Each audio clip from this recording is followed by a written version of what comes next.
Bueno, soy el alumno Capradulo Marianos, con número de legajo 40324. Paso a mostrar el examen que me tocó el tema 2,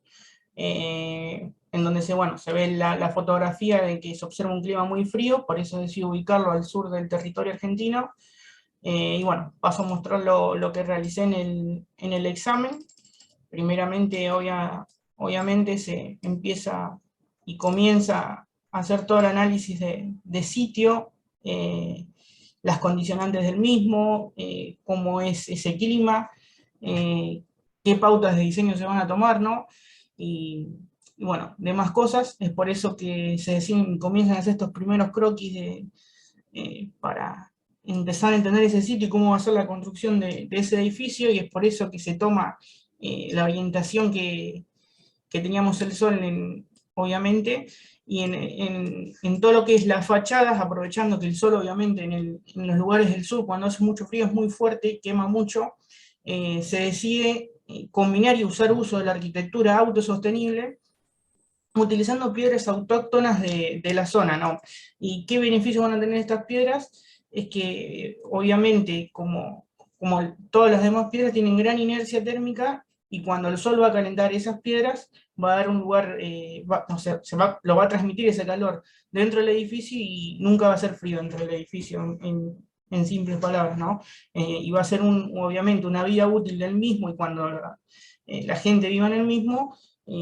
una vida sana, una vida cotidiana, y sin sufrir patologías de obra que pueden suceder, ¿no?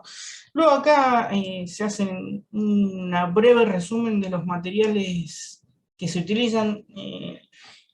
o sea, en el edificio, un resumen un poquito de cada uno, de qué tratan y por qué se utiliza el ladrillo, por qué las placas de poliestireno y por qué las piedras naturales. Luego, bueno, como no tenía un estudio de suelo, se considera que es un suelo bueno, pero bueno, se tienen en cuenta las condiciones sísmicas de la zona de montaña,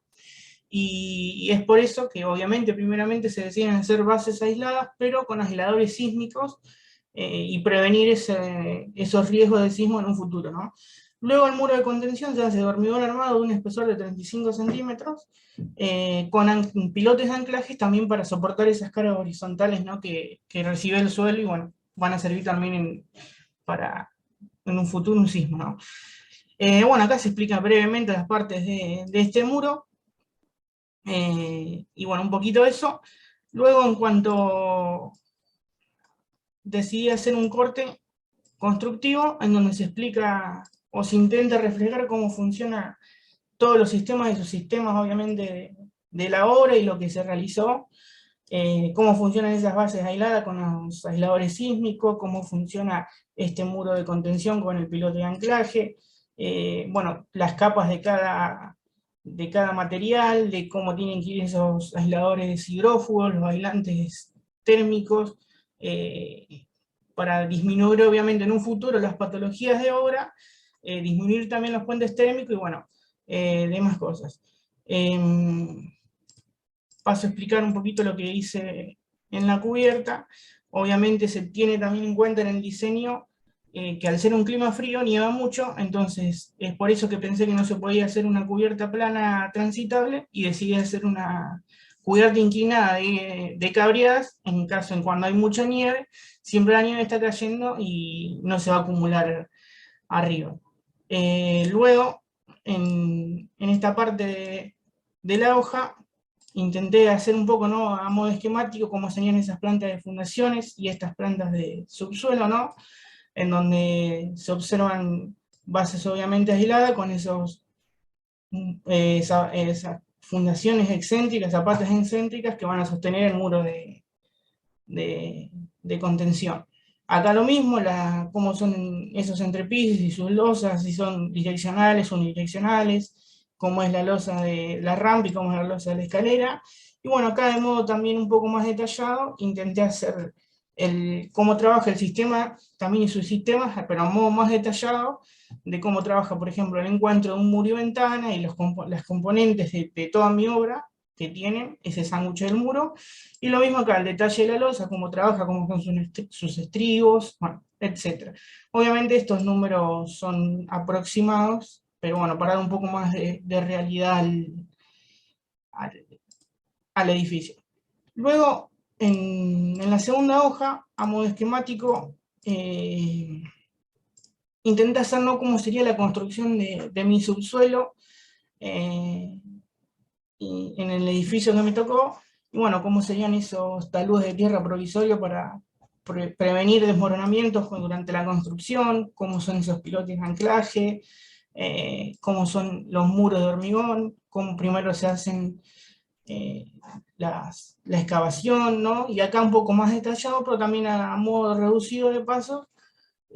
cómo es la excavación, cuáles son las máquinas que intervienen, luego cómo se hacen esas excavaciones de las fundaciones, ya teniendo los taludes para prevenir un poco los desmoronamientos, cómo se empiezan a aparecer esas vallas de seguridad y ya un poco más de producción de obras distinguiendo el supervisor del obrero. Y bueno, en este último dibujo también cómo interviene o cómo sería el llenado de esos muros de hormigón o del piso o de las fundaciones, cómo viene el camión y también el camión tiene un sistema, cómo se ven esos también apuntalamientos, el encofrado, bueno, etcétera. Y bueno, acá un poco las herramientas que se utilizan, algunas de las herramientas que se utilizan para la construcción de un subsuelo. Bueno, sin más palabras, espero que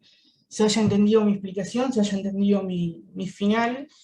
y me gustaría dejar también una reflexión de la cursada y lo que intenté, cómo intenté aplicarlo al final. Intenté aplicar todos los aprendizajes que tuve durante la cursada, los errores, corregirlos y aplicarlos en el final, desde cómo hacer y entender las patologías de obra, cómo aislar térmicamente un edificio, cómo construir un subsuelo, entender la arquitectura autosostenible, entender también lo importante que es la vida dentro de un edificio y que es una vida apacible. Bueno, un poco esa es la reflexión que quería dejar y bueno, ahora sí, nuevamente espero que se haya entendido, les deseo que tengan un buen día y muchas gracias.